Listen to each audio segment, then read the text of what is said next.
महात्मा गांधी के बाद आजाद भारत में पहला कोई आया तो प्रशांत किशोर है। प्रयोग देखिए, बिहार की जनता ही विकल्प मांग रही थी, उसको देखते हुए प्रशांत जी ने सब कुछ सामने ला दिया। फिर भी लोग जाति और पार्टियों के बंधन में बटेंगे तो फिर मुझे नहीं लगता है कि फिर मौका के जिनके पिताजी बीजेपी और आरजेडी का झंडा लेकर जिंदाबाद करते हैं और बेटा अंचल में जाता है। जनसुराज से हाल ही में जुड़े सुजीत रमन हमारे साथ हैं।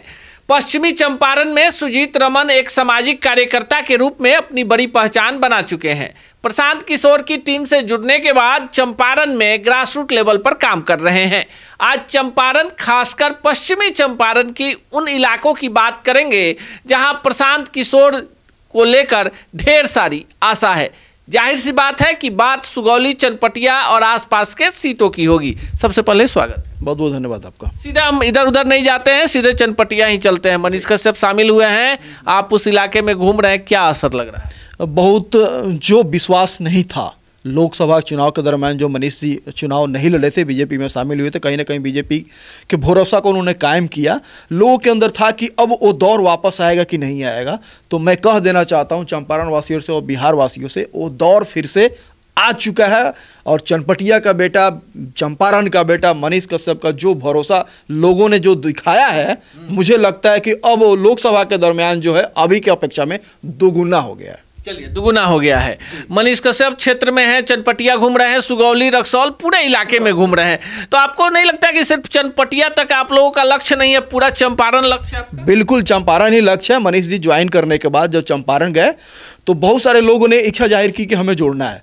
और ये दिखा जब पिछली बार प्रशांत किशोर जी गए थे सर्किट हाउस बेतिया में, तो बड़ी हुजूम के साथ में लोगों ने, और वो कैसे कैसे थे जिसके पीछे जो है कई सैकड़ों लोग जुड़े हुए, हजारों लोग जुड़े हुए, वैसा ऐसा चेहरा मनीष जी के उपस्थिति में प्रशांत जी के सामने सदस्यता लिया है। तो निश्चित रूप में जदयू और बीजेपी, आरजेडी वाले कहने वाले हैं कि मनीष ने जब से ज्वाइन किया है चंपारण, अगर पूरे बिहार में कहीं जनसुराज मजबूत हुआ है तो चंपारण की धरती है। पश्चिम चंपारण से लेकर पूर्वी चंपारण तो जनसुराज में जो है काफ़ी लोग काफ़ी उत्साह के साथ बिहार बदलाव की इस मुहिम में जुड़ रहे हैं। चलिए, मनीष कश्यप का चुनावी अभियान भी शुरू हो गया है। पहले से भी अपने क्षेत्र में खासे लोकप्रिय थे। ग्रासरूट लेवल पर सुजीत रमन जी, चूंकि आप भी सुगौली के रहने वाले हैं, बगल का विधानसभा क्षेत्र है, आपको क्या लगता है कितनी तब्दीलियां हुई हैं? निश्चित रूप से जो लोग बहुत साल, 20 साल, 25 साल, 45 साल कांग्रेस, आरजेडी और जदयू ले लीजिए, तो उससे लोग त्राहिमाम था, परेशान था, लेकिन लोग जाए तो जाए कहाँ। तो अभी परेशानी के बीच में कोई आया तो प्रशांत है, प्रशांत किशोर है। तो निश्चित रूप से जो युवा वर्ग था, बुजुर्ग वर्ग था, पदयात्रा के दौरान लोगों ने देखी थी कि आस जगह था कि हाँ, महात्मा गांधी के बाद कोई आया है जो चंपारण में पदयात्रा कर रहा है, शायद इसकी पदयात्रा कहाँ तक रुकेगी। वो पदयात्रा पूरे बिहार में 6000 किलोमीटर चली। शायद मुझे जहाँ तक जानकारी है, भारतीय राजनीतिक इतिहास में महात्मा गांधी के बाद आजाद भारत में पहला कोई आया तो प्रशांत किशोर है। लेकिन प्रशांत किशोर ने पदयात्रा कर ली। बिहार में पलायन की बात करते हैं, रोजगार की बात करते हैं, लेकिन आपके बिहार में जातीय जनगणना होती है। यहाँ पर उम्मीदवारों का चयन उस क्षेत्र में उस जाति के वोटरों के आधार पर होता है। ऐसा में लगता है कि प्रशांत किशोर का नया प्रयोग सफल होगा? नहीं, प्रयोग देखिए, बिहार की जनता ही विकल्प मांग रही थी, उसको देखते हुए प्रशांत जी ने सब कुछ सामने ला दिया कि जाति में बटोगे तो फिर वही हाल होगा, ना शिक्षा व्यवस्था सुधार होगा, ना स्वास्थ्य व्यवस्था सुधार होगा, जो कई वर्षों से लोग उससे परेशानी झेल रहे हैं। तो मुझे लगता है कि 20% लोग जग गए हैं जो साइलेंट वोटर होते हैं, अब वो सामने से जनसुराज की बातें कर रहे हैं, बिहार में बदलाव की बातें कर रहे हैं।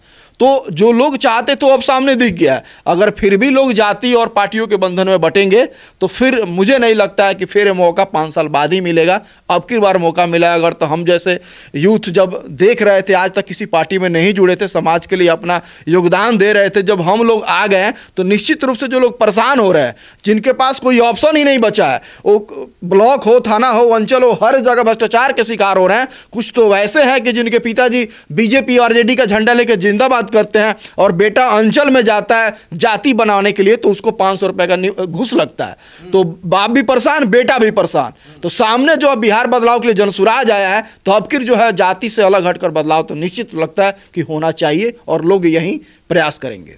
चलिए, सुजीत रमन जी को लगता है कि जनसुराज चंपारण में बड़ा धमाल करेगा।